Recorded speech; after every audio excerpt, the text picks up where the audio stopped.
Hi hello good evening friends. உங்கள் friends Jeevitha பேசுகிறேங்க. அதுக்கு முன்னாடி பார்த்தீங்கன்னா ஒரு மாதத்துக்கு முன்னாடி ஒரு வீடியோ போட்டிருந்தேன். அதாவது ஃபேமிலி பிரச்சனை, சொத்து பிரச்சனை சொல்லி சித்தப்பா ஏமாற்றி எழுதி வாங்கிட்டாருன்ட்டு. அதை ஒருத்தி பார்த்துருக்கா. நான் யார் என்னை ரெக்வஸ்ட் கொடுக்குறாங்க, யார் ஃபாலோ பண்ணுறாங்க, இப்போ வரைக்கும் நான் பார்த்ததே கிடையாதுங்க. தொடர்ந்து கமெண்ட் வரும், நான் படித்து பார்த்தேன். ஸ்க்ரீன்ஷாட் அனுப்புகிறேன் பாருங்கள் எப்படி இருக்குன்ட்டு. எங்கள் அப்பா செய்யும் போது இந்த பொண்ணு குழந்தை, சின்ன குழந்தை, அந்தளவுக்கு தெரியாது. அதாவது பெரிய பொண்ணு 2-3 பொண்ணுக்கு ஓரளவுக்கு நல்லா தெரியும், நல்லா பார்த்துருக்காளுங்க.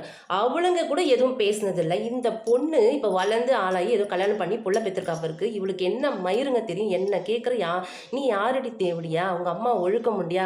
இந்த பொண்ணு கேட்குற வார்த்தையாங்க இது. பெரியப்பா பெரியம்மா சொல்லிட்டு அன்னைக்கு உங்கள் வீட்டுக்கு செஞ்சாங்களா நன்றி கேட்டேன் நான். எங்களை அன்னைக்கு தெரியல உனக்கு? நான் பேசுகிறேன், உங்களை யாராவது பேசுனேன்னா? நான் பேசுகிற ஆதங்கத்தில் எங்கள் அப்பாவை ஏமாத்திருக்காரு. நான் சின்ன வயசுலேருந்து அங்கே தான் இருந்திருக்கேன். உங்கள் அக்கா கதையை போய் கேளுடி, நாங்கள் எல்லாம் ஒன்றா இருந்திருக்கோம். எப்படி செஞ்சிருப்பார் பெரியப்பா? அவளுக்கு கொஞ்சமாச்சும் அவளுக்கு மனசு இருக்குது. 2-3 பிள்ளைய வச்சிருக்கா. அவளுக்கு கொஞ்சமாச்சும் மனசாச்சு இருக்கும். நம்ம பெரியப்பாக்கு நம்ம அப்பா பண்ண துரோகம்ட்டு அவளுக்காச்சும் தெரியும். உனக்கு என்னடி மயிறு தெரியும்? என்ன பற்றி விட? நீ எல்லாத்துக்கும் விளக்கு பிடிக்கிறோளா? தெரியல எனக்கு. சரி, நான் என்னை பற்றி பேசுகிறேன். என் வாழ்க்கை அப்படி ஆச்சு. உன் வாழ்க்கை நல்லா இருந்தா அது மூடிக்கிட்டு இரு, சரியா? நீ பேசக்கூடாது.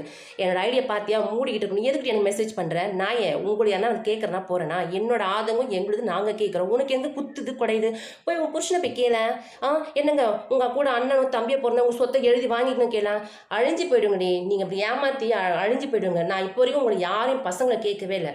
ஒழுங்காக வார்த்தை விடு. சின்ன பொண்ணு மாதிரி பேசுகிறேன் என்றைக்குமே. நான் உங்களை யாராவது அசிங்கமாக கேட்டிருக்கேன்? நான் உங்களுக்கு வீடியோ என்ன சொல்லியிருப்பேன்? 6 பொண்ணு பெற்று வச்சிருக்கான், 6 கட்டி கொடுக்க வக்கல்ல சொல்லிட்டு அந்த மாதிரி சொத்தை எழுதி வாங்கியிருக்காங்க. அந்த வார்த்தை தான் விட்டேன். உங்களை யாராவது தேவடியாக கேட்டிருக்கேனா? சிறப்பாக நடிப்பேன். அந்த நாய் மரியாதையாக பேசணும். என்ன இதுக்கப்புறம் நீ மெசேஜும் அன்ஃபாலோ பண்ணுறீமல்ல? யாரடி நீ என்ன கேட்குற? இந்த சின்ன வயசு நீ அப்போருந்து விளக்கு பிடிப்பால? நீ எல்லாத்துக்கும் விளக்கு பிடிக்கிறவனே யார் தேவடியான்னு கேட்குற? என்ன வயசு உனக்கு இந்த மாதிரி கேட்குற? யார் சொல்லி கொடுத்து